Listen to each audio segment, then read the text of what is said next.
So today we're going to be doing animations within V-Ray. So once you set up your scene, what you're going to do is go to Render Tools. And now we go into here under the animation panel. You can see there are 4 different types of animations.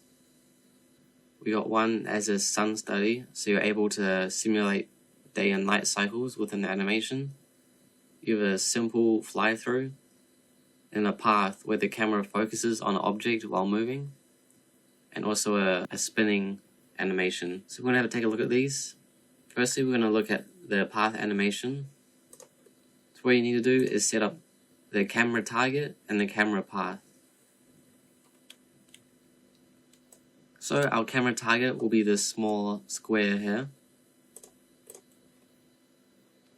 So we can go ahead and select single point and then place this where you want the camera to target. So we'll put our point just about here. This will be where our camera is focusing on.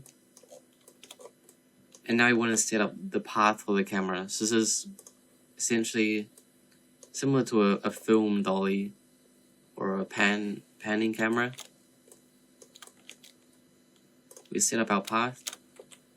So in this case, we're just going to do a curved path. So you kind of get an idea.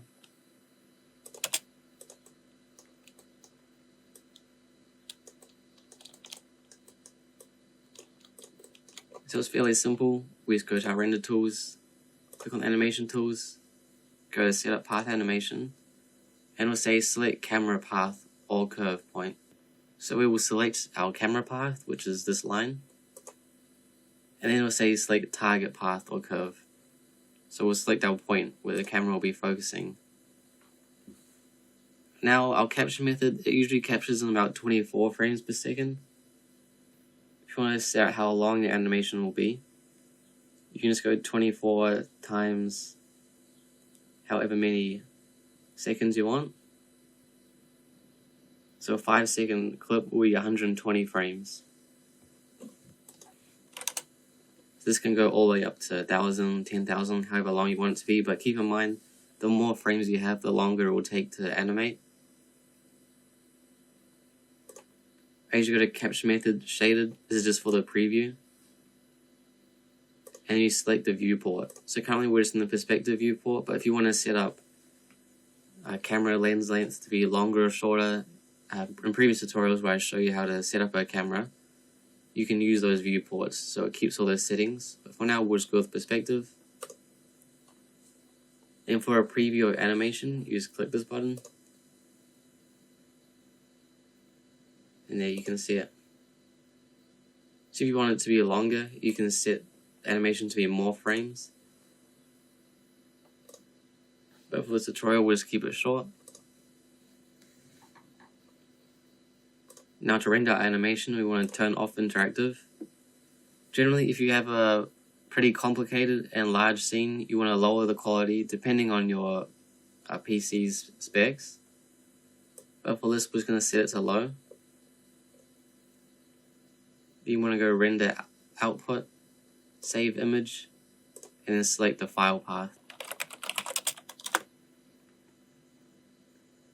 And then you want to click enable animation.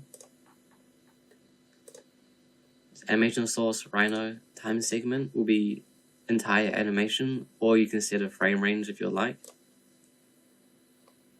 You can also enable motion blur if you like. We'll try it with this one. And then you will just click render. Now you see it's going to render out each single frame. So this is why be careful with how many frames you're setting, and the speed will change depending on how complicated the scene is. So we'll leave this rendering and come back to it once it's finished.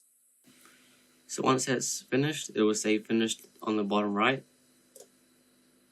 Now when we check where we saved it, you'll see we have all the frames saved as separate images. Now there's a few ways you can turn this into animation. If you don't have Adobe Premiere Pro, you can search GIF Maker online, and this will compile all your images together. but the easiest and fastest way is to use Premiere Pro. So what you want to do is open a document in Premiere Pro.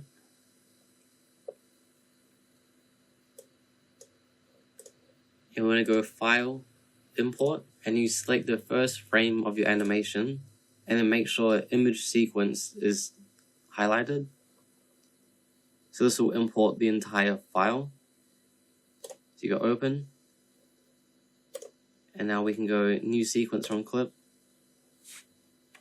and you'll see that our clip is now placed. That's about 5 seconds in our document.